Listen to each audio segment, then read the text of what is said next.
everyone. Welcome to the inaugural launch of Space's Cabin Crew. That's right. We took stoves, we thought, what does it need? And we decided it needs space. So we have some science for you, some comedy for you, mostly comedy for you, because I think we're mostly liberal arts in discipline. But if anyone has some hard science facts they feel like are important to be highlighted, feel free to pop off in that chat. Otherwise, be sure to pop off with comment support. Feel free to pitch some jokes, and we're going to be asking you for some suggestions tonight. Up first, though, we have something very exciting, and that is a sketch by none other than Hannah Bowman. So everyone give a round of applause. Woo. Yeah.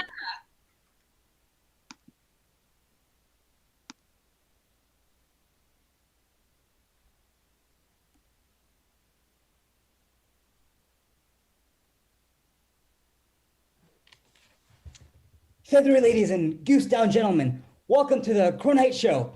I'm your host, Jamie Talon. Tonight we have a wonderful guest who has a new documentary coming out about his character on How I Met Your Mother. Please welcome Jason Segel.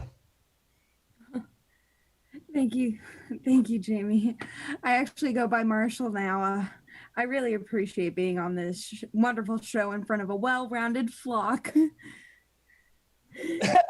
Oh, wait, you're going by your character Marshall now? The only similarity between you two is your long, lanky, and stork-like stature.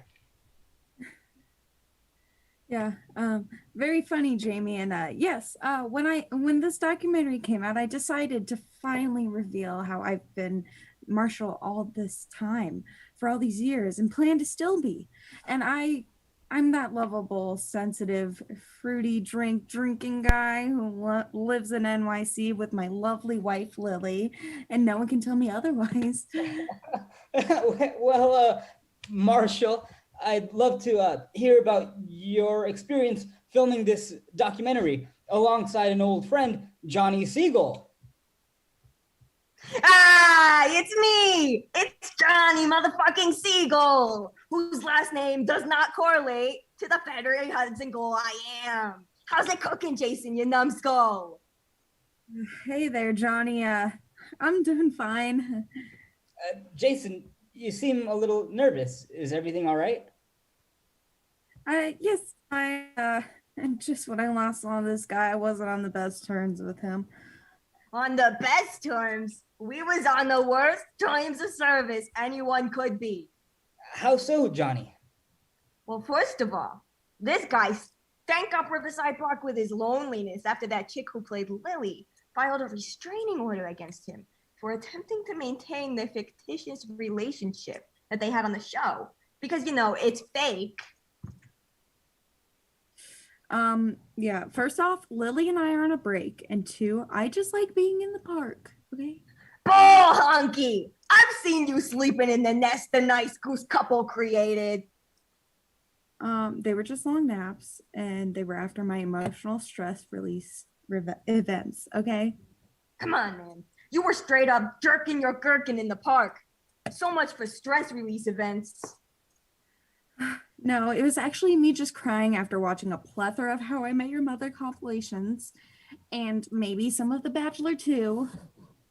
Honestly, that's even worse. Anyways, this man cheated me out of a bet. He was gonna give me an audible copy of Eat, Pray, Love when we betted on the bagel rat races under the Hudson Highway. And he spoiled Riverdale for me. Okay, I know that was bad on my part, but come on. Reading the comics is so much faster than that slow-paced show. You know I can't read. Even with the pictures, I can't read their damn body language. With those tight asses. Okay. Guys, let's get to talking about the film. Documentary. Yes. During the filming, you decided to reconnect with the main characters of the show. Yes. You mean Ted, Robin, and Barney? You mean Josh, Colby, and Neil? No. Okay, as I said earlier, Lily and I are on a break, and during this time, I tried to reconnect with my friends, but they were all too busy with work or up to their usual shenanigans. And though I saw Barney in the city, and we caught up, and I asked if he'd been seeing any ladies as he usually does, but he introduced me to his husband. His husband. I would never expect that from Barney, you know. I know he's liberal and everything, but you know, I'm happy for him. He has kids too.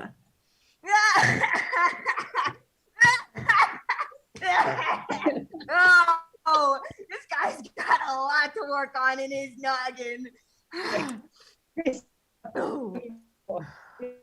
Patrick portrayed the character Barney, who isn't real.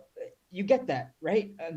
Even though this is all mildly concerning, it's funny because this show is funny. Johnny, I really think you have something urgent to talk about with Marshall. Yes, Jason. You need to leave this whole Marshall phase behind you and return to your boring, uninteresting, and slowly declining acting career. It's been too strange for you to mope around the Hudson Goals and you're acting like a Staten Island pigeon. Everyone who knew you from the show thinks you're insane. Johnny, I don't want to be a boring white man from California. I want to be a boring yet charismatic man who can have great friends and recount this one story for years on end in this fabulous city. I know that sounds like fun. But won't that get stale? Like the pasty potato bread man that you are. It's never too late to avoid being mugged by a real-life Oscar the Grouch. Or to never shit in the clean waters of the Hudson River ever again. Right, Johnny. I think you've probably let me see the light, dude. Maybe as Jason again, I can reprise my role in the Muppets on off-Broadway show of Phantom of Miss Piggy. Sorry. Or, you know, Freaks and Geeks will have a Zoom script meeting or something, you know. Whatever gets you out of my pest-filled pastures. Just fantastic, folks. I'm glad to have been the host of such interesting confrontations tonight. However, that's our time. Join our show tomorrow for our next guest, Gwen Stefani, who asks the very important question, do spiders remember you? Woo! Oh, yes. Yeah. That's awesome. Great job there, Hannah, on that one. Thank you, Hannah. Thank you, Siddharth. Thank you, Layla. That was wonderful. Thank you, Jason Segel. I love the movie when you had that totally platonic relationship with the puppet. Going forward, we have a stand-up set about something that I've been a part of my whole life, yet I have no understanding of. So Johnny's going to tell us about men. Get on out of here, so Johnny. Woo! Woo! Yeah! Hello. So if you've spoken to me in the past few years or just ever, you know I love shitting on men almost as much as they love shitting on women. And you know, every day that I'm on TikTok, I get closer and closer to losing faith in all humanity. Well, maybe just like half of humanity, men, which we were already low-key there, but sometimes there's a smidge where I'm like, you know what, maybe some of them are all right, you know, and then I open one TikTok comment section and I'm like, nope, never mind. You know what? Men are just barely smart enough to not put their personal info in their profiles, because otherwise I would have searched them up on LinkedIn and called their employer. But it's kind of hard to report Dick Slayer 69. They be complaining about women spending too much on Starbucks and makeup. Like, okay, Kyle, aren't you the one that spent $1,800 on a gaming setup so you could record Minecraft videos for 11-year-olds on YouTube? Speaking of video games, guys will really say women are more emotional. Okay, tell that to the holes in your drywall, Chad. You let a 12-year-old with a tiger mom beat you in Fortnite and you're saying I'm overreacting? The bar for men isn't even like to have basic empathy or compassion anymore. It's just like, don't be racist, sexist, homophobic, or xenophobic. And like a majority of them still don't pass. And if you all have a TikTok, you probably have seen the guys I'm talking about. And then like after a year of passively ignoring their comments, I woke up one day and I was like, nah, this is war. So I've been destroying the egos of annoying ass men in the battlefield that is the comment sections.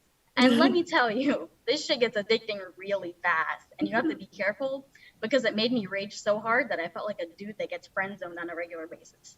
Guys were literally arguing about how women should be the one to wipe their piss off the seat, and I was like, what the actual fuck? And then this guy said, it was a joke. And I was like, okay, explain the funny part then. How is being disgusting and entitled funny? Do tell. And he said, eventually we got to the point where he said, not all jokes are funny, but you wouldn't get that because you're a girl. Right, hold up. So you, a man, agree that your joke isn't funny, and you're blaming women for not being funny because we don't think your joke isn't funny even though it's not supposed to be funny? Like, just say you're an asshole and leave. Oh, and for anyone that thinks women aren't funny, the F in female stands for funny and fuck you. Did what all guys do when they don't want to admit that they don't have the emotional capacity to say that they're wrong. He said, why are you so mad? Why am I mad? I don't know, maybe because the only thing y'all be bringing to the table is the damn audacity. Literally, guys can't even not pee on the seat or put the seat back down. Like, if you're not going to take accountability for your grossness, just sit the fuck down. And please, we all know it's not big enough to touch the water either, so don't eat it. Lecturing girls on health in the comments section when they think Hot Pockets are a food group. What's in your food pyramid pile? Some pizza rolls, Hooters wings, and a dash of Monster? Out of all of the people in the world, why is it straight men that are the ones who are supposed to like us that hate us the most? Like, all women this, all females that. Okay, if you hate all women, go fuck a guy then. Like, also right behind straight men is the straight men apologist, aka the majority of Gen X mothers, and every white girl that's tanner than me. All of the Kayleys be like, I'm just super Italian. Last time I checked, I don't remember Italians being streaky, hon, but go off, I guess. But they really be out here arguing about how women don't deserve rights, and then they're like, why do women hate men? Why is it always kill all men? Freaking Jessica from kindergarten broke up with them over snack time, and then when they get to college, they be acting like Drake, being like, in kickball, I would pick her first. She was my Capri Sun, always quench the thirst, except grape, because that shit's the worst. One day, she let me her eraser. She had me out of breath, like the pacer. She bubbled in my heart with the number 2 pencil. Drew her in art class, didn't need no stencil. Snipped some markers together, we got so high. Wore my swishy pants. Yeah, I was pretty fly. You know what? It's hard out here being a nice guy. She was my everything, my ride or die. I gave my fruit stacks to Shawty, but all she did was lie. Now all I got left are my pretzels and my 9 to 5. Except Wednesday, soccer practice ends at 8. Anyways, check out my SoundCloud link in bio. Yeah, Yes. everything. Thank you so much for that, Tajani. That was wonderful. We always love to hear about the ways that men can improve. So next up, we are going to need a suggestion for a place you would not want to be broken up with at. So I'm going to check the chat, wait for y'all to catch up with me while I explain the game. So people always say to me, stoves is too funny. And so you know what?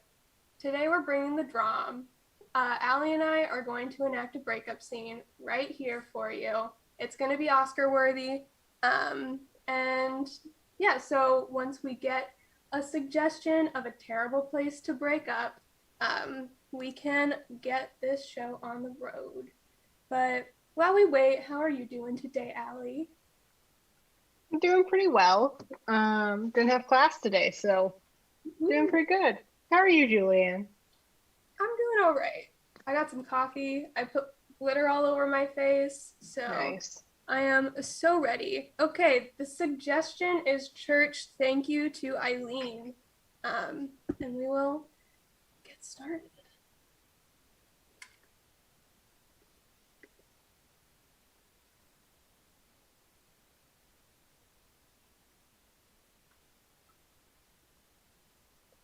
It's always kind of boring in here, huh? Yeah. It's just a lot of praying Hmm. just the whole time.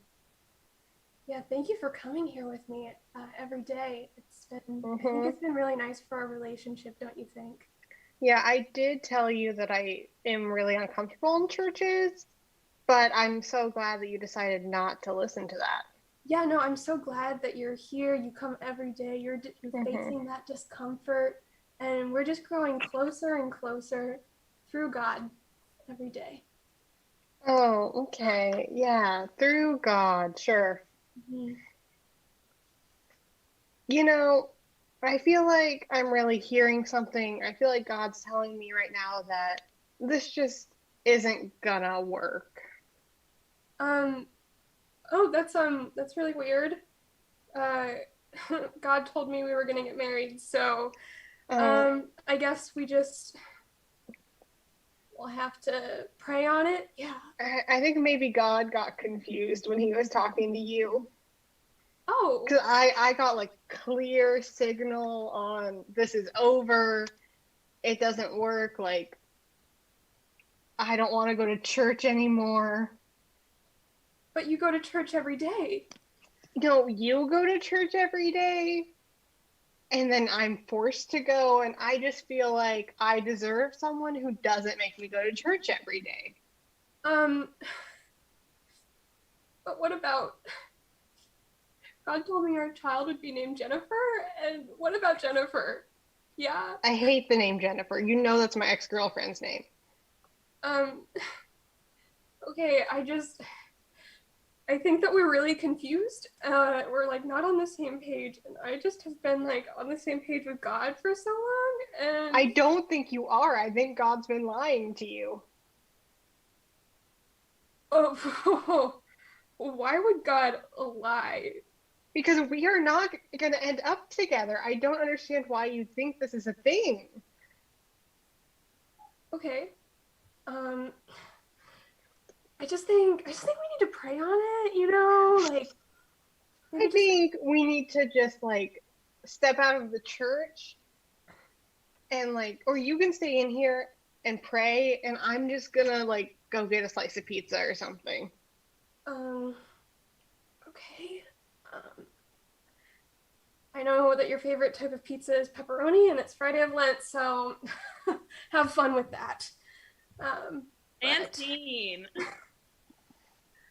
Yay, that was fantastic. Yes. Wow. It's everyone else can come out. You come out of the other rooms of the spaceship. We only have like one space we can stream from, but everyone else has been hiding. Oh my god. Hannah's in zero gravity? whoa. What? Shit. Oh shit. Oh my god.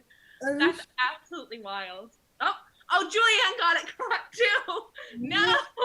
It's really scary. Is this what you guys are doing?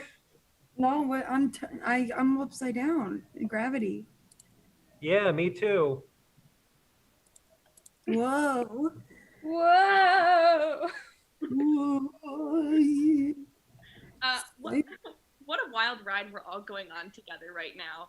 And give it up for the last 3 acts that you just saw for also taking us on several wild rides through different dimensions of time and space. That was really fantastic. So Johnny, I have to let you know, I had to write down the only thing you can bring to the table is your damn audacity, because that's one of the greatest sound bites I've ever heard in my life. Absolutely fantastic. And before we move on to our next thing, we're just going to say hello to everyone in the chat and thank you all for putting in some love and some comments and some suggestions. If you put in a suggestion for location and it didn't get called for that last game, we might call it later, so don't you worry. Yes, much love to Johnny Siegel is true.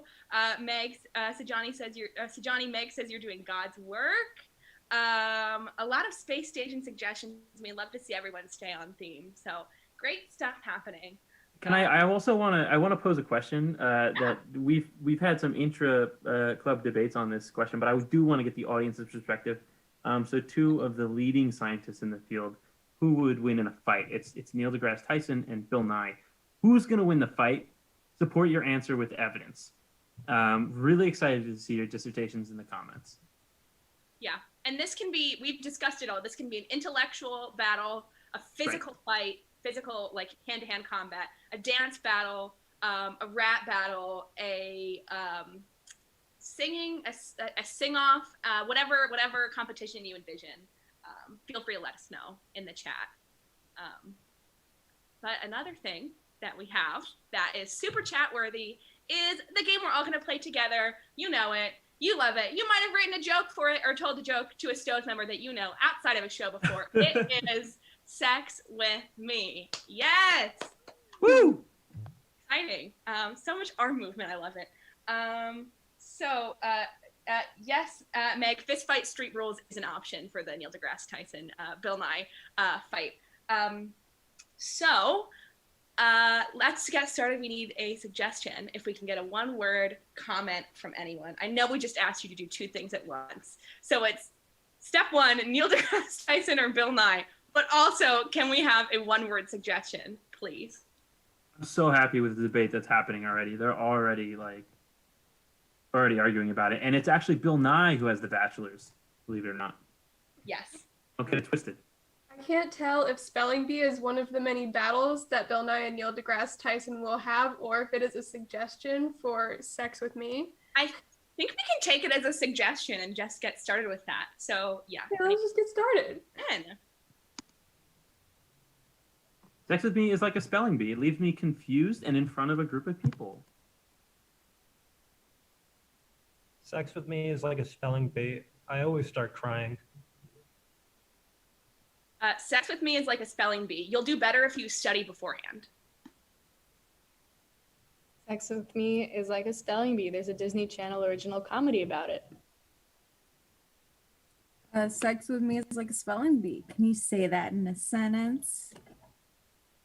Sex with Me is like a spelling bee. My parents are usually watching me from afar and judging. Sex with Me is like a spelling bee. You really have to know the part of speech. Sex with Me is like a spelling bee with an audience. Sex with Me is like a spelling bee. Embarrassment always comes up. Sex with Me is like a spelling bee, often in a school gymnasium. Sex with Me is like a spelling bee. If I get it wrong, you'll hear a loud ding. Sex with Me is like a spelling bee. Can you spell iridociclitis? Sex with Me is like a spelling bee. The survivor moves to the next round. Sex with Me is like a spelling bee. I haven't had one in years. Sex with Me is like a spelling bee. It only, oh no, never mind. It only happened in middle school, but. Sex with Me is like a spelling bee. Please step up to the microphone. Sex with Me is like a spelling bee. I've never been in one. Sex with Me is like a spelling bee. Hasn't happened since the second grade. Sex with Me is like a spelling bee. It's a lot of tongue twisters.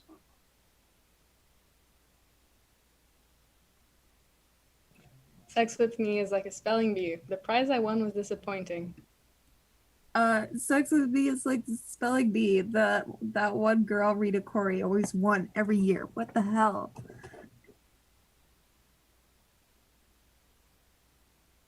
Sex with Me is like a spelling bee. I never moved to the finishing round. Sex with Me is like a spelling bee. Here, take a number.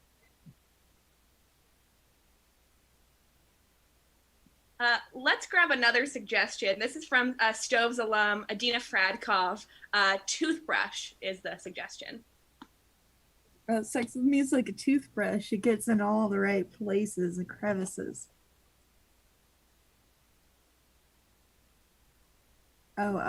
Sex with Me is like a toothbrush. You just gotta brush the tongue, dude. Sex with Me is like a toothbrush. Electric. Sex with Me is like a toothbrush. If you do it hard enough, you don't have to floss afterwards. Sex with Me is like a toothbrush. I clean your teeth.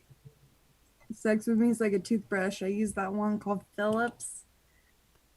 Sex with Me is like a toothbrush. With me, it's always electric. Sex with Me is like a toothbrush. Objectively, you should throw it out in a month. Sex with me is like a toothbrush. You need to do it at least twice a day. Sex with me is like a toothbrush. It's recommended by a medical professional. Sex with me is like a toothbrush. Be careful not to mess up your gums. Sex with me is like a toothbrush. I always get it from my dentist after a visit. Sex with me is like a toothbrush. You gotta rinse it off before you use it. Sex with me is like a toothbrush. You have to wet it before and after putting toothpaste on it. Sex with me is like a toothbrush. You don't want too much goo. Sex with me is like a toothbrush. You only use it as long as you're singing the alphabet song. Sex with me is like a toothbrush. Plastic. Sex with me is like a toothbrush. It might have a lot of bristles in it. Sex with me is like a toothbrush. 4 out of 5 dentists recommend it. Sex with me is like a toothbrush. There's always toothpaste involved. Sex with me is like a toothbrush. If you do a good job of sitting through your teeth cleaning, you might just get it for free after. Sex with me is like toothbrush. Chewing gum isn't really a great replacement. Sex with me is like a toothbrush. The dentist has a really special one. Sex with me is like a toothbrush. I always swallow. Sex with me is like a toothbrush. Just take an Altoid. Sex with me is like a toothbrush. It's all oral. Sex with me is like a toothbrush. Not very big in the grand scheme of things. Oh, sex with me is like a toothbrush. It's not sex because it's oral, but... Sex with me is like a toothbrush. The Red Cross has decided to take it out of the humanitarian care packages. Sex with me is like a toothbrush. Without it, your teeth are gonna rot out of your skull. Sex with me is like a toothbrush. It's technique over size. Sex with me is like a toothbrush. Not popular in the UK. Sex with me is like a toothbrush. George Washington sure didn't use one. Okay, let's do one more quickly. We're going to go with deck of cards.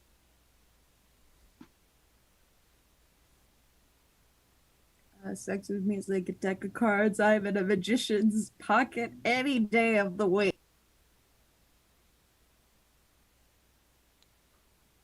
Sex with me is like a deck of cards. They always end up on the floor. Sex with me is like a deck of cards. David Blade shoves one in a random person's mouth with magic. Sex with me is like a deck of cards.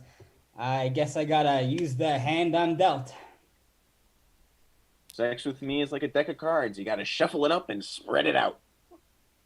Sex with me is like a deck of cards. There's an unreasonably large amount of math questions that ask you about it. Sex with me is like a deck of cards. It's only used for solitaire. Sex with me is like a deck of cards. You never want to count the cards. Sex with me is like a deck of cards. There's a joker in there somewhere. Sex with me is like a deck of cards. I can do that flippy thing. Sex with me is like a deck of cards. I'll do whatever suits you. Sex with me is like a deck of cards. My dad taught me how to use it.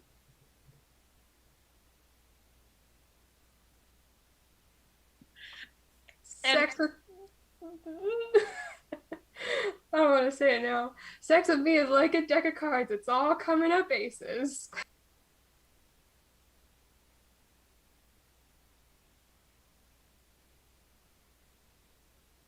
And I believe that's a good place to end Sex with Me.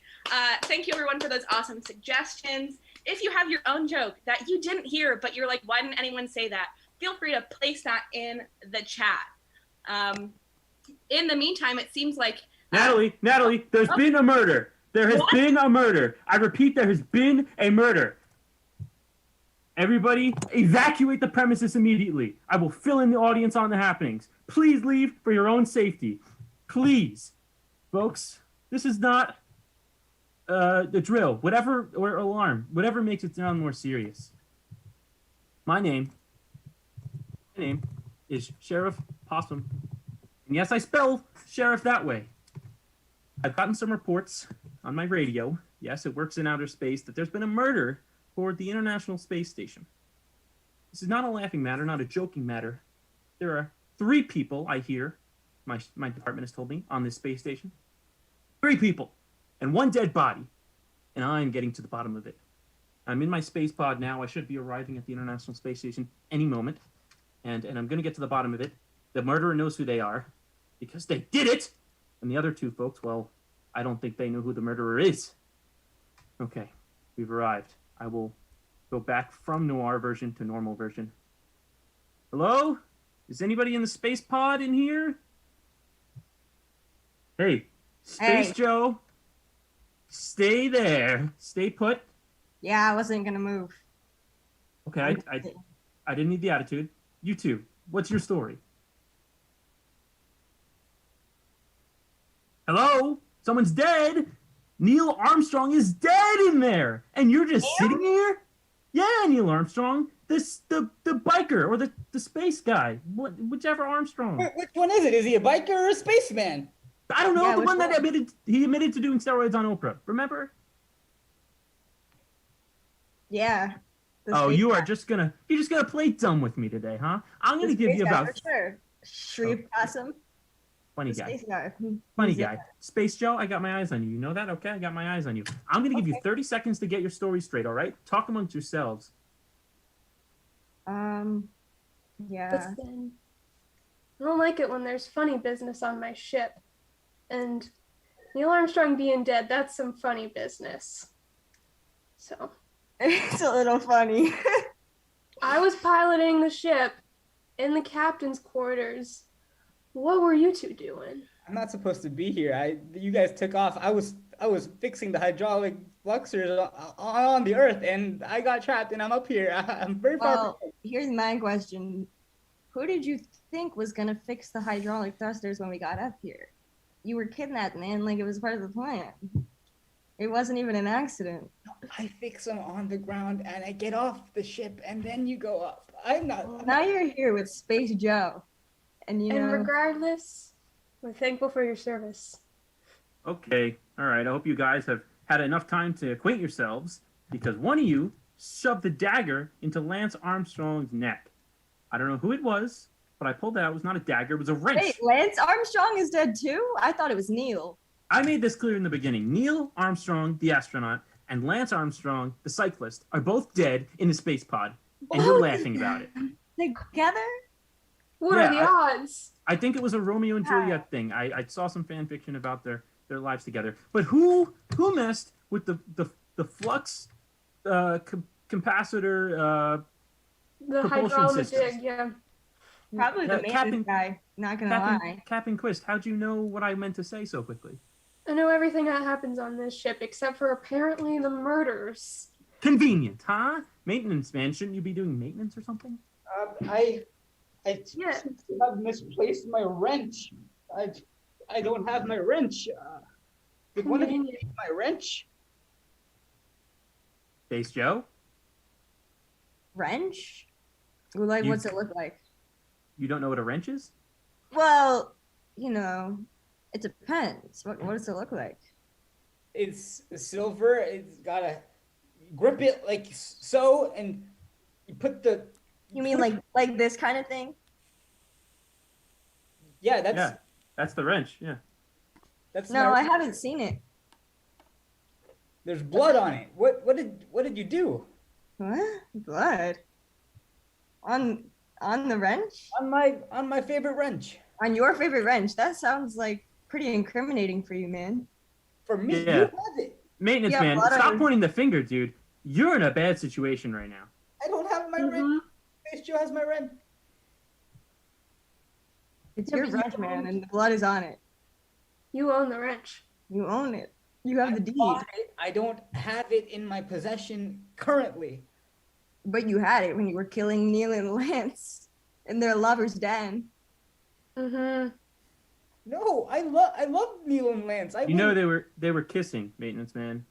They were kissing. What did you love Neil or something? I love both of them, and I love that they were kissing. I surely wouldn't end their kissing. It's kind of weird. Mm-hmm. Okay, well, I know we're all. Okay. We don't need the emotions, maintenance man. 2 people are already dead. Okay, we can grieve later. Relax. I don't want to. I know we're ganging up on maintenance man here, but I was looking in the admin chambers over there, and I couldn't help but notice this beautiful framed picture you had, Space Joe. You know that framed picture you have in your office? You're gonna have to be more specific. Yeah. The groan is kind of incriminating, if you ask me, Sheriff Possum. It's you, Le Tour de France, on your big bicycle wheel. But you're not in first place, Space Joe. What place were you in?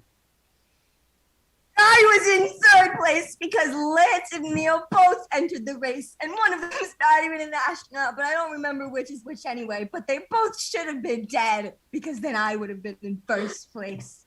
And ever since they beat me in that race, because I spent my whole childhood riding bikes. Nobody was around me. Everyone hated me. All I had was my bike.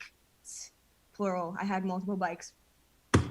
These guys crushed my soul. They crushed my bikes, and they deserved their skulls crushed with the maintenance man's wrench. I did it, okay? I did it with this bloody wrench. It was me. You know what, Sheriff Possum? I think the only way we can deal with this is through Astronaut's Code. Throw Space Joe out of the airlock. Out of the airlock you go, Space Joe. Out of the airlock. Get through the. Okay, very good. Unfortunately, okay. I don't know how we can hear him. I did not think there was mass in space. We have to reevaluate that. I do think that while it was great to act in the moment there are no laws in space, so we kind of just killed someone without trial. Hey, but that's fine. We're in outer space. It's awesome, guys. New frontiers, and that's murder prov. Woo! Yeah. Murder. Oh, that was fantastic. Thank you, guys. That was splendid. There's nothing like a little murder to spice an evening up. And, you know, this whole discussion of space and the infinite cosmos, it makes me think about how there's infinite possibilities and ideas, even for things like businesses. And you know, actually, we've got a fantastic skit tonight, but by the lovely Julianne Holmquist about just that sort of thing. So, well, Julianne, please, by all means, take it away. Turning in for final approach. Whatever you say, stove. Got a customer who just won't get off the phone? Or maybe someone who calls every hour on the hour to ask the most minute and obvious questions?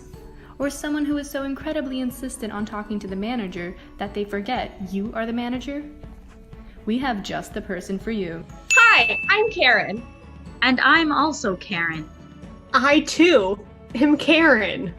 And I'm Corinne, which is pretty much the same thing except for younger and a little bit more unpredictable. It's Karen. Here at the Karen Temp Agency, we will send a bona fide Karen to your office for a short period of time, and she'll turn your dissatisfied customers into her loyal friends.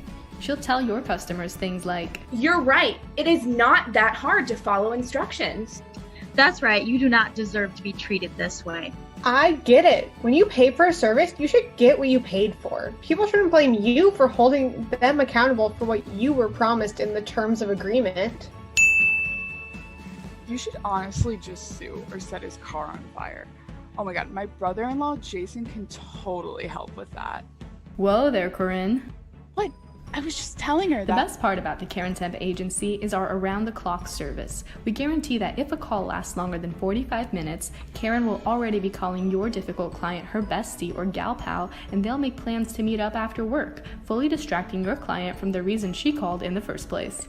We totally needed this. Try red, white, and blue, Karen, for your It's a Free Country customers. That's right. This is the land of the free, and you are free to expect your internet to come at a high speed and a low cost. Okay, darling? They say fighting fire with fire only feeds the flames, so don't fight fire with fire, but do fight Karen with Karen, because, as it turns out, the Karen of my Karen is my friend. Right. Yeah, no, like I said, I am so sorry about that one. Nope. Right, that's... Oh, thank God. Karen, it's for you. Oh, hello? Hi, Karen. It's me, Karen. What? That is so rude of him. All he said was, uh-huh. I guess they just let anyone work in customer service now. It's just awful. Terrible. I can't believe they hired him. The best part about Karen is that before she can say, I was just saying that not all she's men are gone, and so are your toughest to deal with customers. If you can't beat Karen, don't fight Karen. Like, seriously, don't fight her. Call Karen. Contact us today at 1-800-CALL-KAREN. do I have to be nicer to you? Is that what you want from me now?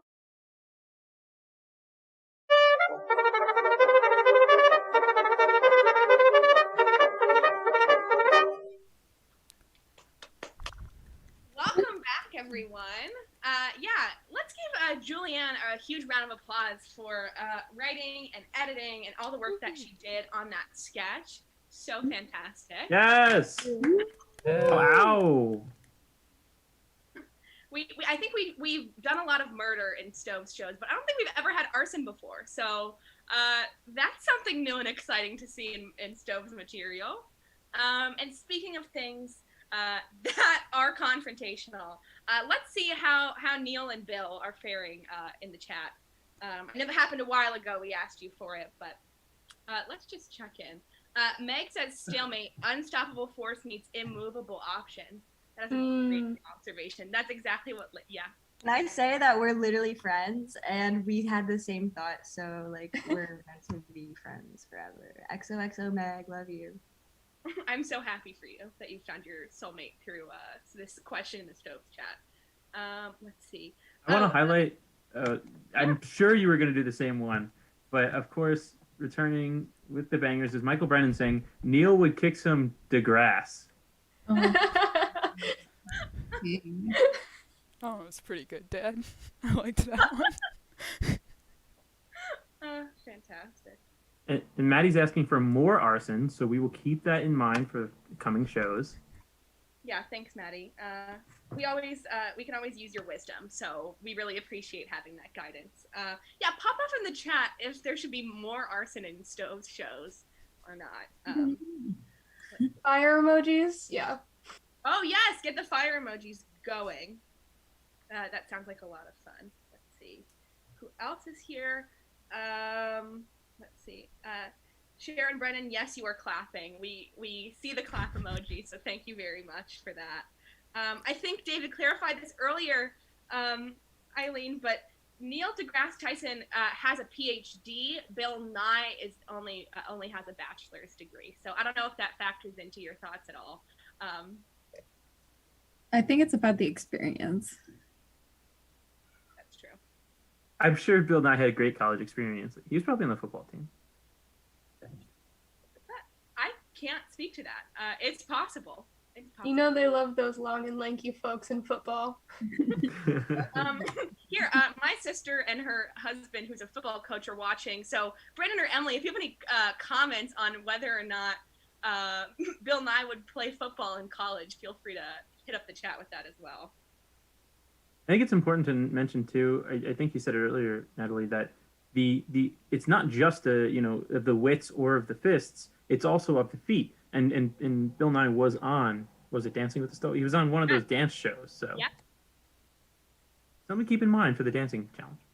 It's important to remember though he's taken out because of an injury. So I mean, if we're debating it, and Neil deGrasse Tyson would do his research, and he would know about that previous injury, and I think he would use it to his advantage, honestly. And he probably bust down on the dance floor and that is what caused the injury. Yeah, Bill Nye did hurt his quad. Tear his quad, hurt his quad. I don't know. I feel like we need some sort of like guidance or education or, oh my gosh, it's a good thing that we have the newest teacher at Hogwarts on the call. Let's see if he has any wisdom to share with all of us. Woo! Yes. Woo! Yeah.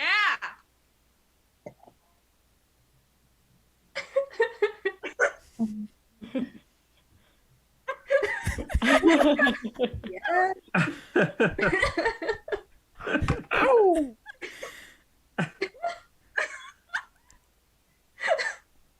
I'm psyched. be your new Defense Against the Dark Arts teacher.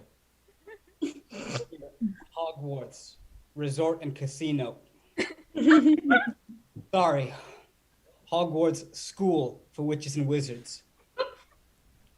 Some people call me crazy, but you can call me Professor Mind Freak. I'm not a witch or a wizard. Who here knows what I am? Yeah, curly brown hair, your hand shot up annoyingly fast.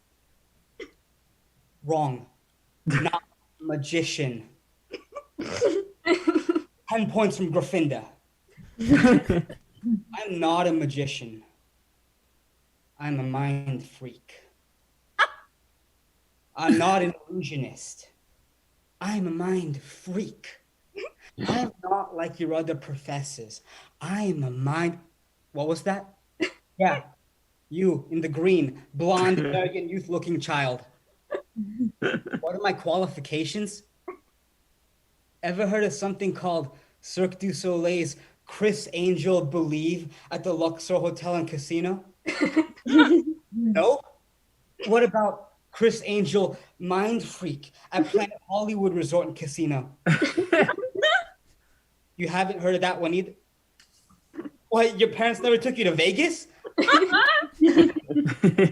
Okay, whatever.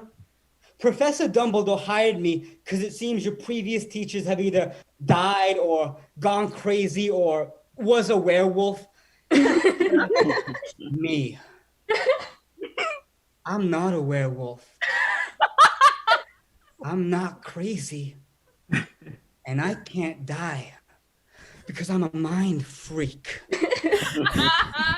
Lesson number 1, defense against Dementors. Are you ready? 1 week from today, I will attempt a stunt so ambitious, experts say I might die. I will spend 5 minutes locked in the dungeons with 3 Dementors, all trying to kiss me. How will I survive?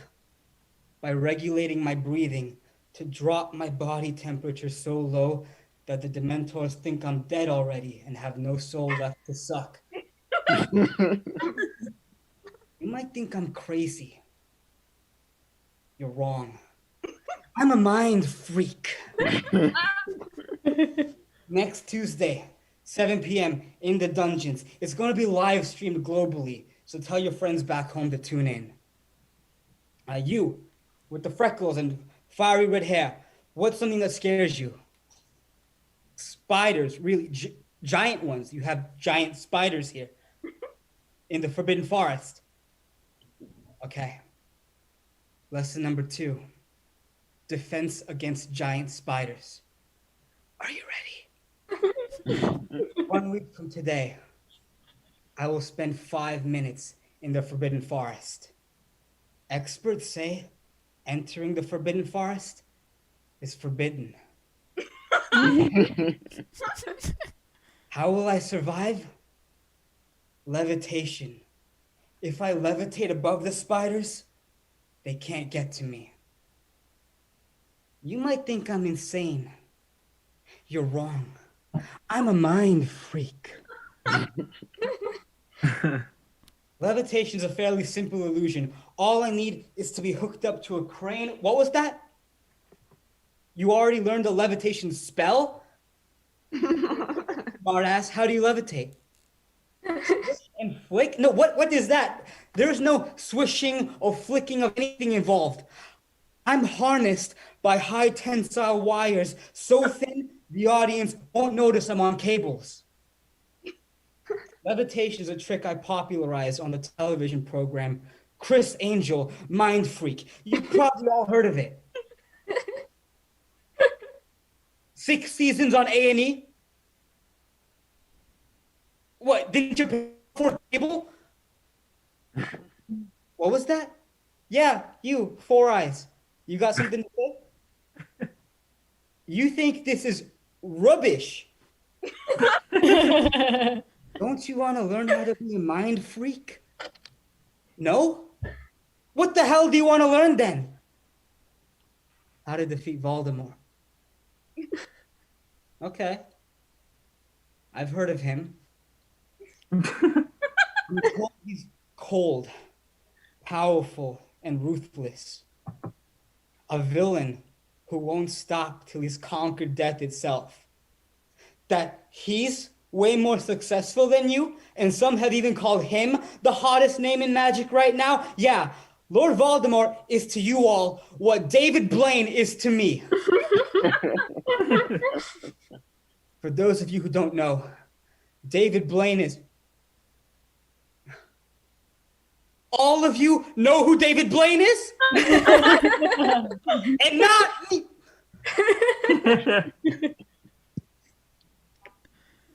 I got the worst fucking marketing, guys. Okay. Lord Voldemort. Yeah, we have to defeat him. How do we do that? Expelliarmus? Okay, what is that? The disarming spell. Now that I can teach you. Lesson number 3. Defense against the Dark Lord. 1 week from today, I will face off against Lord Voldemort and David Blaine simultaneously. Experts say that they're both way better at magic than me. So how will I survive? I will disarm myself. You might think I'm out of my mind. You're right. I'm freaked out of my mind.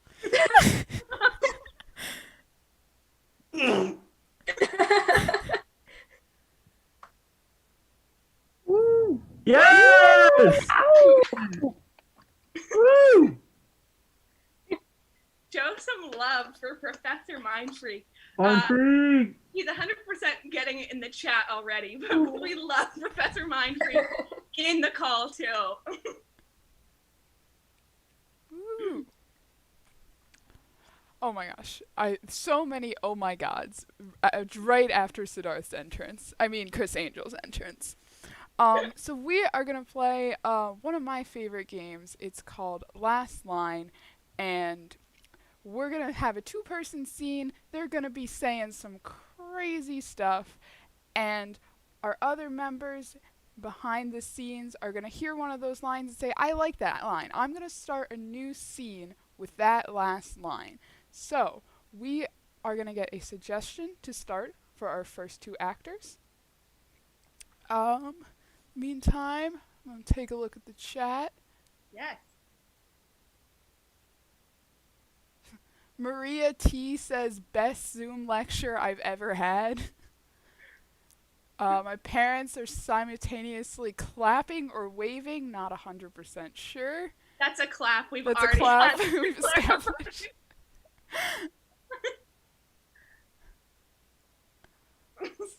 I love that Mindfreak is being used by a verb as your dad, Casey. It's excellent. He's got his own dungeon to Mindfreak in. Oh, God. Oh, that's fantastic. Yeah, I think Voldemort is David Blaine, or David Blaine is Voldemort, as Nick said. They're like pretty pale, so. Voldemort is David. Hearts up. Somebody asked, can I be a Dementor? Oh my God.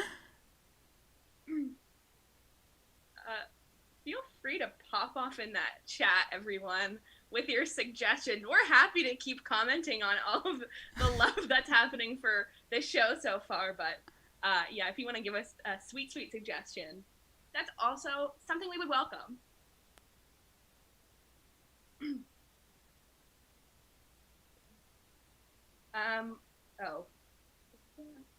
Meg also said when you're on your 43 minute deep into your 15-minute break at Hot Topic. Oh my God. For the costuming. Okay. It looks like we have a suggestion. Casey, do you want to grab it or do you want to give it another second? We'll give it one more minute. I think this stream's a little slow today, but that's alright. Emily says, I want more Allie. I'm right here, Emily. I don't know what to tell you. That is my roommate who is watching in the other room. Maddie Casal says Zamboni. Cool.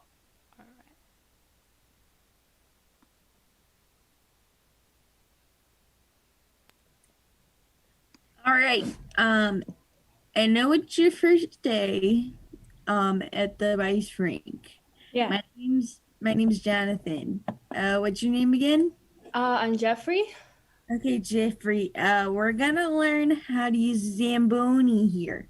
Okay. We're going to be the ice masters of the rink and smooth that lady out. We don't want that lady. Yeah. Who's the lady? The lady's the ice. How about that? Okay. Okay. So we need her. I saw Frozen, so I think I understand what you mean. Yeah, we don't want a lumpy lady. Okay? We don't want a lumpy lady.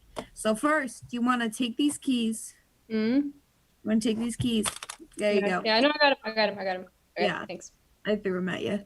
Yeah. I want you to get in the Zamboni, and I want you to see all of the controls right there. I want you to see the levers that turn on the machine. Okay.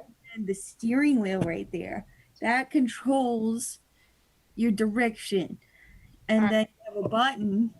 Very high off the ground. Like I know I'm 4 feet tall, but this is just crazy. You're a good 12 feet off the ground right there. I know it's pretty tall. You're a good 12 feet off the ground there. Yeah, I know it's high up, but I think I got it. I mean, you're just like balancing on that tree limb, and I know you really wanted to we saw it on our nature walk, and you were like, Janice, I've got it. I'm gonna climb that tree, but you're so high up. Yeah, Janice, I'm just gonna have to stop you right there. I've been really channeling the energy of spider monkeys lately, and frankly, I'm tired of this whole being on the ground thing. We have a brunch reservation in 30 minutes. Can you come down from the tree? You're supposed to meet my friend. Janice, I appreciate your friends. I appreciate your efforts for making me meet them. It's just right now, I feel like specifically I'm in a place where the universe, and really this forest, is saying, Tony, why aren't you in the tree?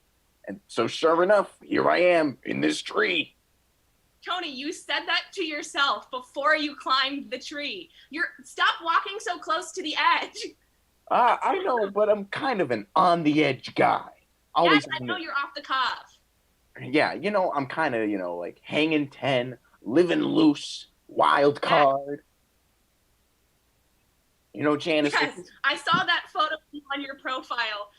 Not putting on sunscreen, but putting on tanning oil. I know you're dangerous. I know. Not putting on sunscreen, but putting on tanning oil. I know you're dangerous, but that's just begging to get crispy. I mean, we came to I brought you here on this beach trip because I thought we were going to have a good time. But seriously, I think you're just taking this way too hardcore. I just wanted to have fun. I didn't know you were going to judge me the whole time. Nancy, you're literally sizzling right now. It's just more fun that way. If you don't feel the pain, what's the purpose? I guess you're right. I know I can't judge you since you're into that stuff, but I don't know. I just worry about you, I know you're you love your bacon in the morning, and I know you love it so much that you just want to become it. And I don't judge that. Yeah, I just want to fry like bacon. But I want you to. I just want to fry like bacon. I want you to live long enough to enjoy being bacon. So I know that might be a little bit contradictory, epistemic ambivalence right there. But I think that, I don't know, I think that maybe we could find. Have you ever tried bacon and non-baconness? We can just find that. Have you ever tried to live like your favorite food? I like cucumbers, so that was hard. No, you just be cool as a cucumber. Haven't you heard that saying? I can't. I'm such a spaz. No, you just be cool like a cucumber. Yeah, be so cool. I can't. I'm such a spaz. I can't Okay. do it anymore. See, you're missing out. I think your favorite food is wrong because your favorite food should match your soul. Well, what do you think? What food do you think matches my soul? Well, if you're a spaz, it has to be like something sugary. Maybe like a Skittle. Like a Sour Patch Kid, maybe, because I have no chill. I don't know what it is, but I just found it on the ground. Ew. Like a singular Skittle? I mean, it looks pretty clean. I'm not gonna eat it, but you know what? I dare you to. You dare me. Okay. I dare you to eat this ground Skittle that I found adjacent to that pool of slush water that's on our front stoop. Ew. Dare you. Okay, I'll eat it. It was next to the ooze. Okay, give it me. Okay. Ooh, are we doing this for TikTok? Oh yeah. Let me get my phone. People eating things off ground. Part 4. This time, Jenna eats a Skittle that she found on our stoop. Okay, let me do a quick renegade. Oh fuck, that was nasty. Oh fuck, that was nasty. Dude, oh my god, did you see the hair that I just found in my ice cream? Look at that. It's moving, like by itself. Oh, I don't think What that's is that? hair. Oh, What do you God. think that is? Look at that. I think it's What the like fuck? a little tiny snake, you know? Ew, no. Why is the snake hairy though? Like, there's definitely hairage there. You know, those GMOs or What? whatever people. I don't know. GMO snakes now? I don't know. God, I can't trust Trader Joe's anymore, can I? No. Fuck. Their Where produce do I do is that? Where bad. should I go? I don't want snake in my produce. I mean, especially like, I want organic snakes are fine, but like GMO snakes, no way. Sorry, can't trust that. Organic snakes are fine, but GMO snakes should not be on this menu. Well, I can't help it, Vanessa, okay? We have the snakes we have. If you had gone to the store on time like I'd requested of you, Victor, they would have had the organic snakes. Ugh, you know what? This has been a problem ever since we changed our names to be alliterative. You think, oh, I'm Vanessa. I can order Victor around just because before this he was Alessandro. Yes, VA comes first. Excuse me. Ugh, well, you know what, Vanessa? If you want the organic snakes so bad, why don't you get them yourself? And that's last line. Woo! Yes. Woo. Great job, everybody in the last line. Next up, we've got a very special comedian for you all.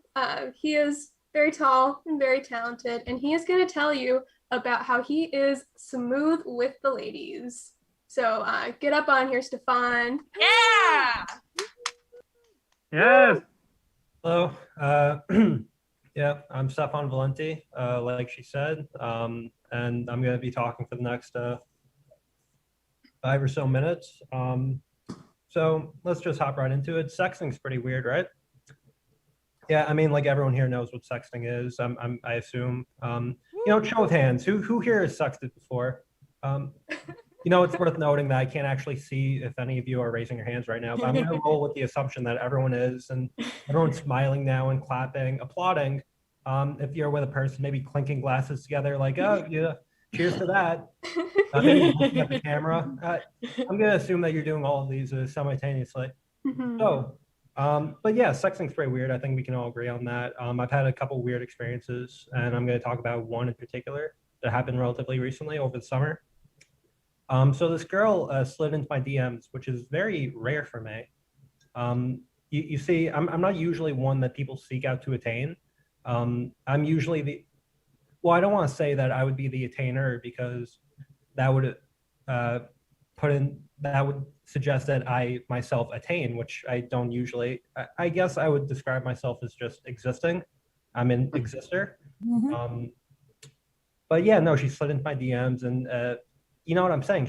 I have no proof that this person actually exists and is who they say they are. For all I know, it might have been a cat walking across the keyboard. you know, which, I mean, it's strange, but believe me, stranger things have happened.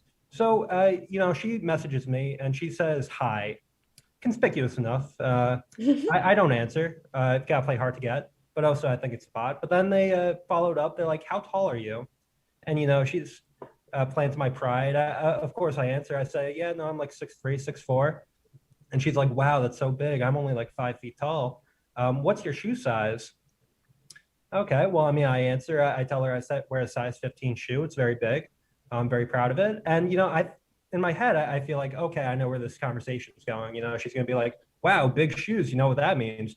Big socks. So, like, I'm assuming that she's an asshole who says that. To her credit, she didn't actually go in that direction. She was like, wow, could I massage your massive feet? No, I know, it's terrible. And I have this flaw about me where I'm very agreeable and I want people to like me. So I tend to agree with people and I just hope for the best. So I said, yeah, sure, if you want. And for any of you thinking that this conversation is going to get boring, you know, like that's the obvious peak, don't worry. It continues in a way that I'm sure most of you can probably expect. The conversation goes into me asking her questions like, oh, what are your hobbies and what kind of music do you like? And she's asking me if I'd like slap her across her face or choke her or like put her in my shoe, which, I mean, like you guys understand why I wouldn't be able to put her in my shoe, right? Like that, it's not that, it doesn't work. It just doesn't logistically work. And then she's talking about how she'd be scared to be in my shoe because it's probably so big and smelly. So now I'm crying. Now I feel bad for myself. And but she's asking me like, what would you do to punish me? Like, how would you punish me if I misbehave? Me, I wouldn't do a goddamn thing. I'd apologize to you if you misbehaved. Because I'm non-confrontational. I want you to like me. I'd apologize. But she's like, I would never misbehave. I'm too scared of your massive teeth chewing me and gnashing me. And that makes me feel a little subconscious. Like, they're not that big, are they? My mouth isn't. But she keeps on calling everything massive, and it hurts. I'm sorry.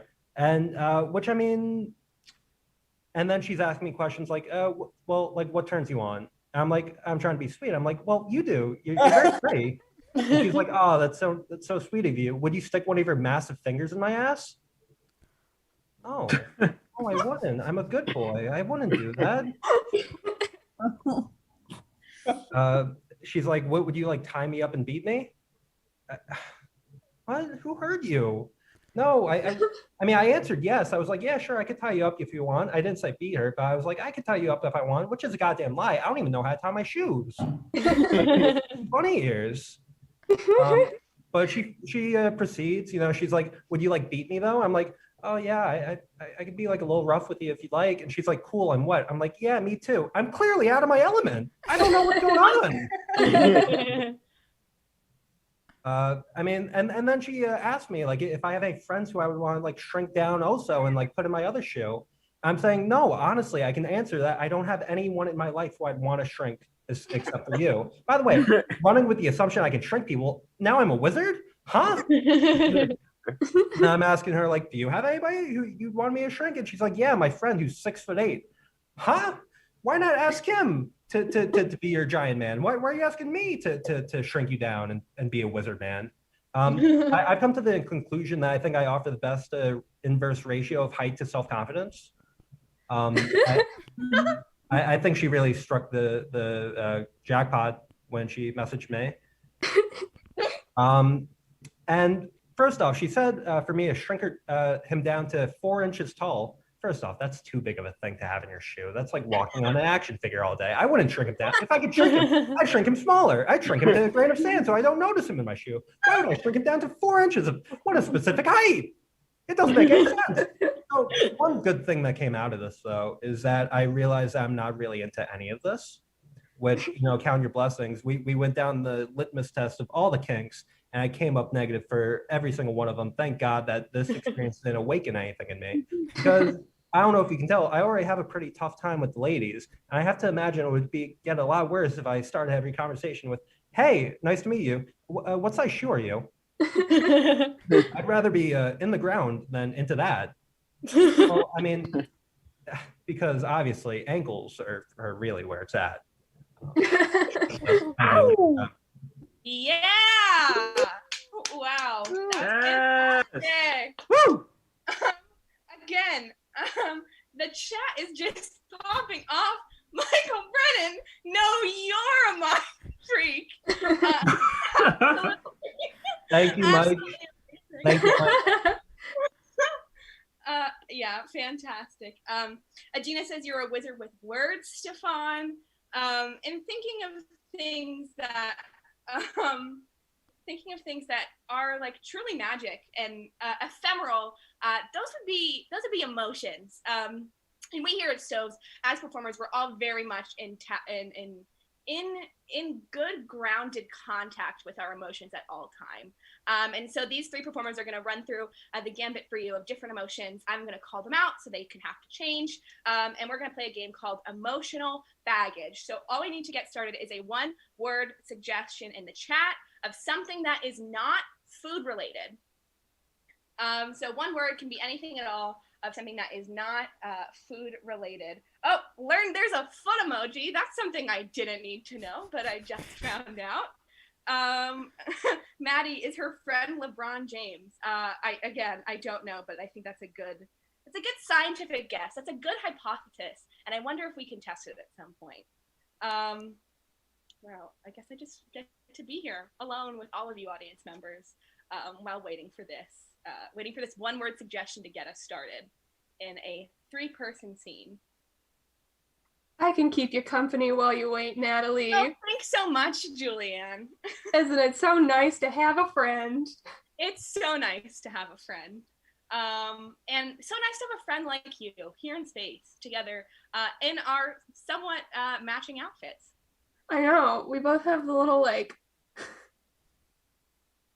it's like we're president and vice president. Oh my gosh, that's so cute. And what's even cuter is we've gotten a suggestion. And that suggestion is from Adina. Thanks for stopping in, Julianne. The word is soap.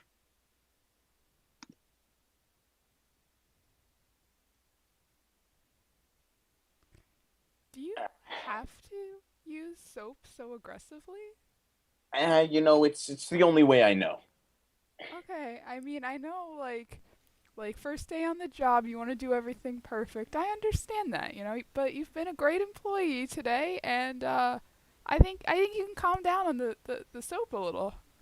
Listen, I know, John, it's just, I gotta really squeeze those germs off, right? Sure.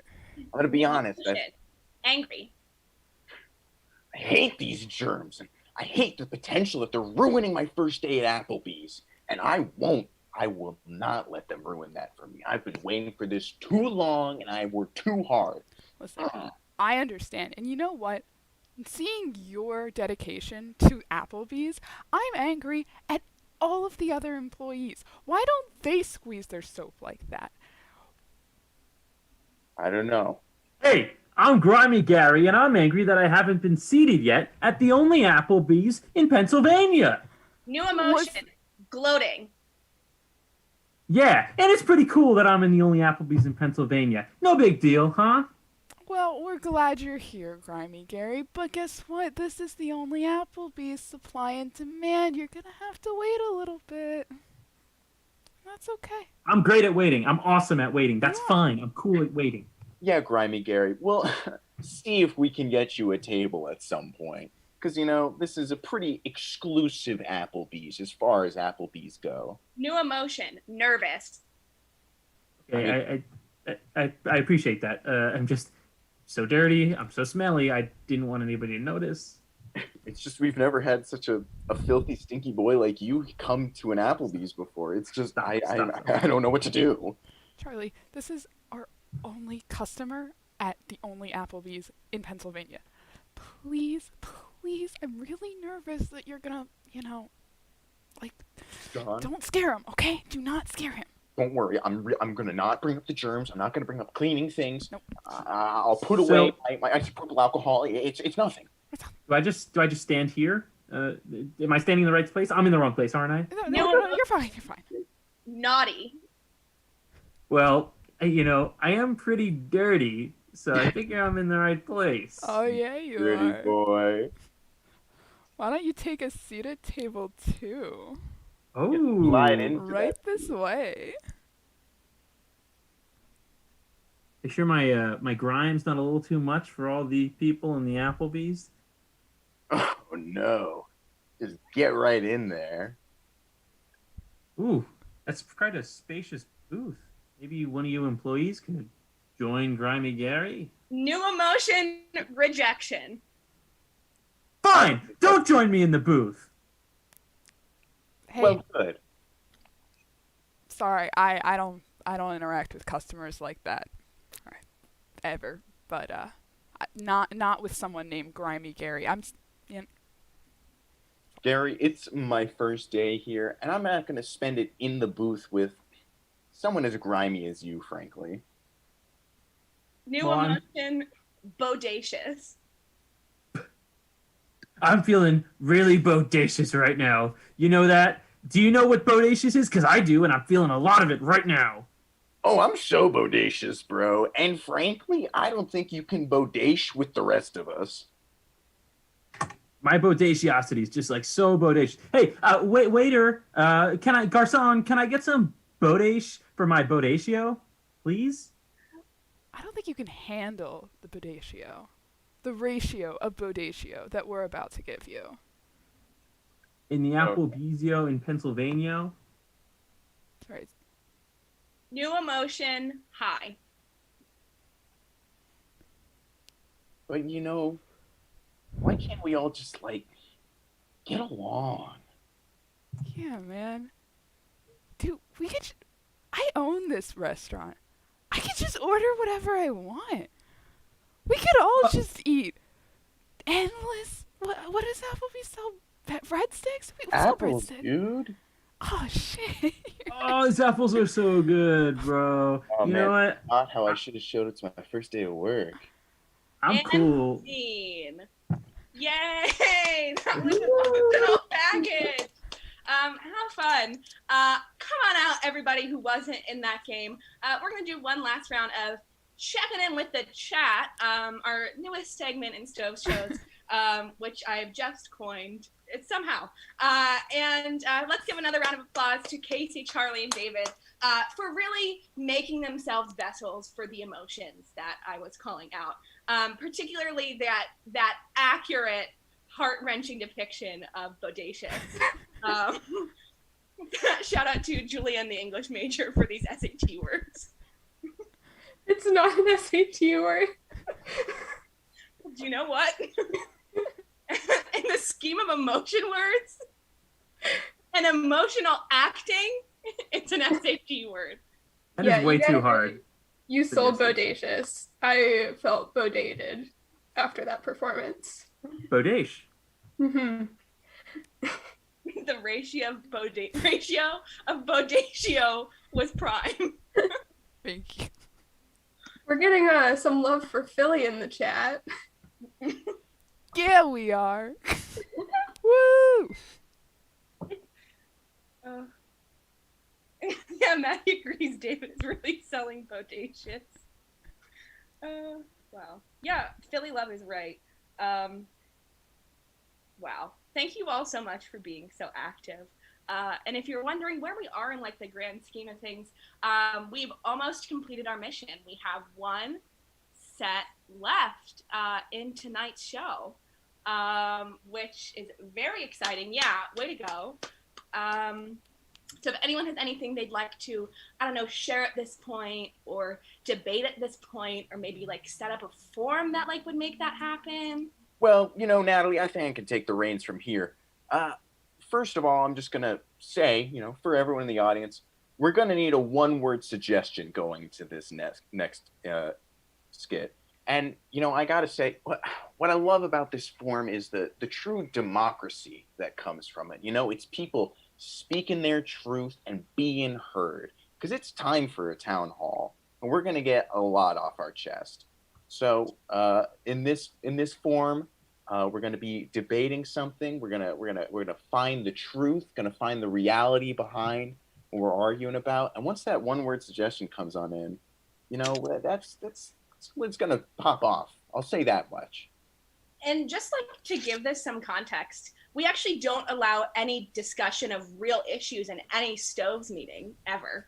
And we're not even gonna discuss a real issue tonight because it's gonna be fairly nonsensical. But again, the emotions will be real, and this is our only outlet for them, as well as the only outlet for democracy in Stoves. Mm-hmm. Yeah, we actually silence anyone who attempts to share any opinion. It's not allowed in the club. So this is really a venting opportunity. Oh, and I think I see The Bachelor, a subject very near and dear to my heart.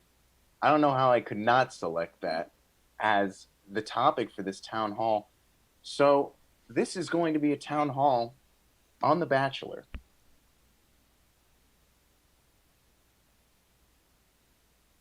All right, everybody. Mayor McGibbons here. And now we're going to be having a discussion because, frankly, this town's been torn apart. And I think we all know the subject I'm referring to. It's The Bachelor. And, you know, I don't want things to get too hostile here. But I'm going to open up the floor to people trying to speak their truth. So, does anybody like to go first? Father Laddie McColmquist, if you would. You know, I've got a big problem with all the bachelors in this town. I don't like seeing all these unmarried men roaming the streets. I think these men gotta buck up and commit to something, whether it be the priesthood, a good woman, or maybe their careers. But these bachelors, I hate to see them. I don't like seeing them party and drinking and celebrating their youth. You know, some of us don't have youth anymore. So I think we should get rid of all the bachelors in this town. Thank you, Father. Very insightful. I also don't like it, but I do think we should put a ring on it. Jessica Stanley, if you would like to share. Yeah, I think I don't know. It's like we're on the same page, but we're not, because I love bachelors. I love men. I just love going to bars and meeting men. And I really just want to find the right man for me. So like it's kind of about locking down one specific person, but not like a group of people. So like I just really want them to be there for me, because like I just need that as a woman. Am I right? Like, thank you, Jessica. I think I saw The Bachelor is here. If you'd like to share, sir. Oh my god. Yeah, it's me, The Bachelor. The Bachelor. I guess you could say I'm kind of the blueprint for this kind of thing. I've just been out here, you know, bacheloring it up, living my life, hitting up the bars, hitting up the honeys, and hitting up the mommies sometimes, the honeys and their mothers. Just a little tidbit.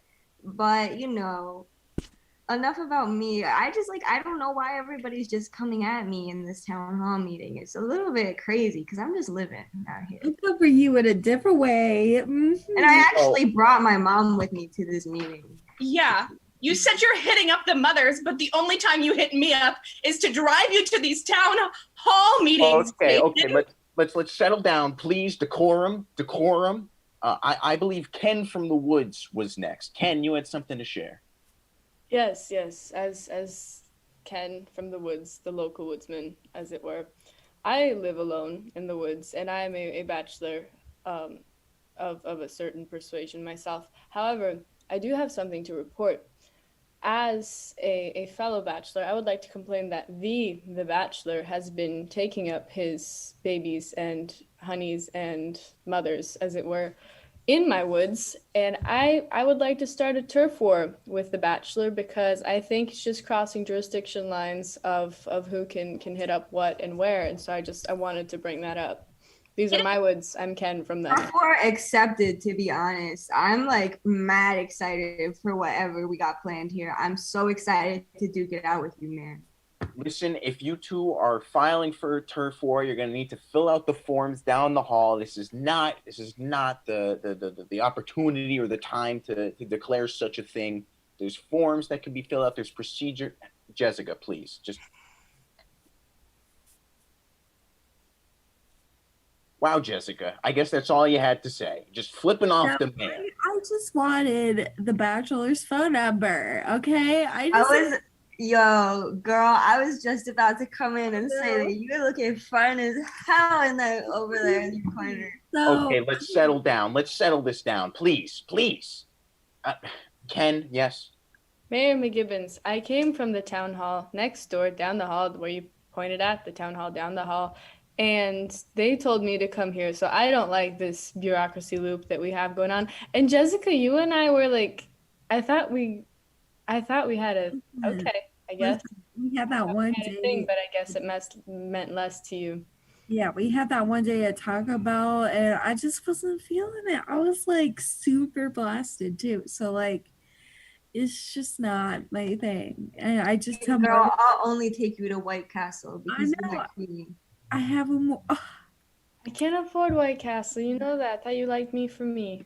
Look Okay. at I am a big pentameter bitch right here. Like That's enough about these castles. Let's talk about the kingdom of God. Father McGolmquist. You know, I've shown my hard side tonight, but I love love, and I know love when I see it. And I see love between the Bachelor, and Jessica Stanley. And I'm just so moved. And I know that you two have a beautiful future together. And if you want to get married tonight, I will do that for you. Yeah, you want to marry us? Yeah. Oh my goodness. Well, Tamara, the Bachelor's mother, surely you have something to say about this. 100% I have something to say about this, Mayor McGibbons, okay?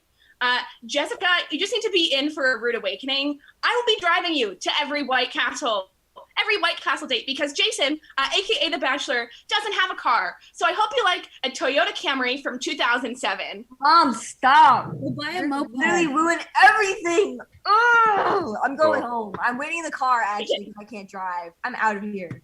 All right. On that note, I'm calling this town hall meeting to a close. Get out of here, everybody. Get out of here. He's so cute. Jessica, I have my own car, but okay. Fine. I guess I have to go drive everybody home. Thanks, Tamara.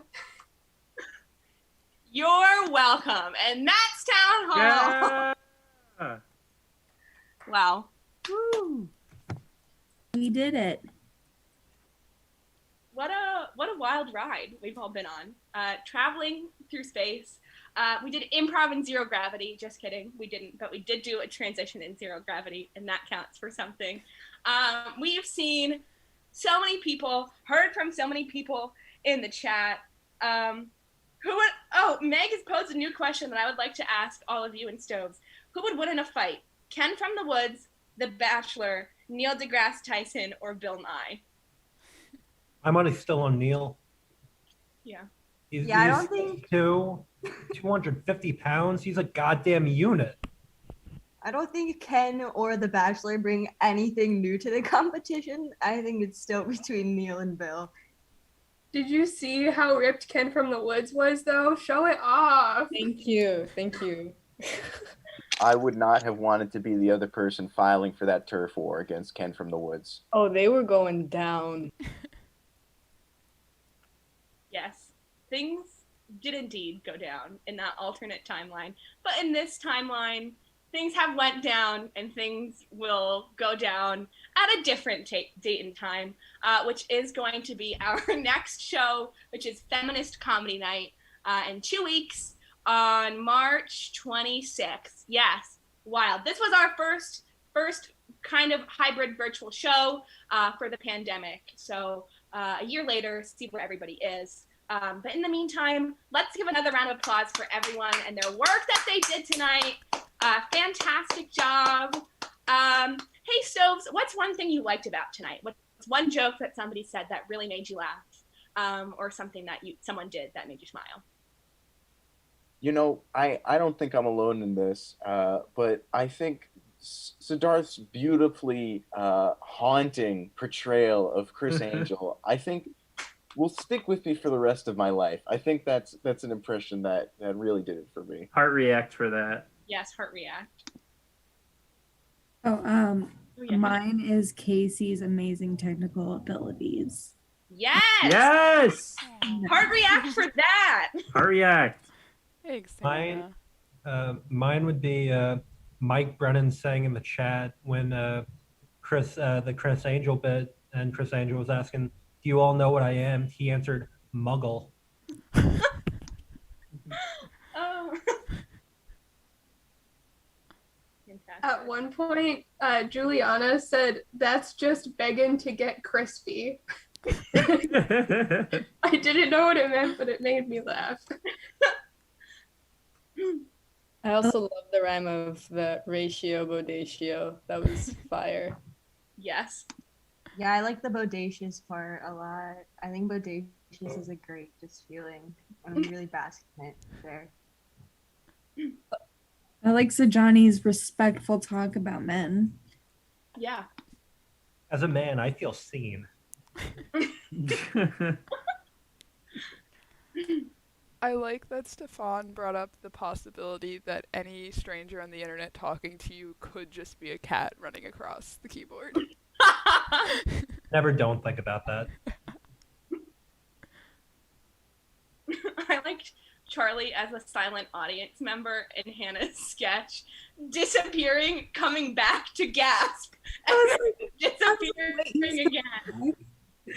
I was so confused. I was just like, "Oh, this is so great." I love the mid-church breakup. That was very fun to watch. I like that David wasn't a sheriff; he was a shrafe and went with it. I like Layla's beak. Yeah. Thanks. It stabbed me in the eye, and I'm only just recovering. Art is worth pain. You played it off well. I really like the special effects in Julianne's sketch. Yes. I like that we had 2 breakup scenes tonight, one within Last Line and one within the actual breakup scenes game also. No one else has anything. Most of all, I love how much time and dedication and talent everyone in this club and in this show has been willing to put into everything that we've given them, no matter how little direction there's been at the start. Everyone here has really done such a great job showing up and supporting each other. And that applies to you all in the chat as well. So just, heart reacts, lots of love to everyone. Thank you so much for being here. And I think that's all I have to say, unless anyone has something to add. Thank you, Casey, for being the best technical director ever. Yes. And thank you, Casey. She deserves it. Oh, stop it, you guys.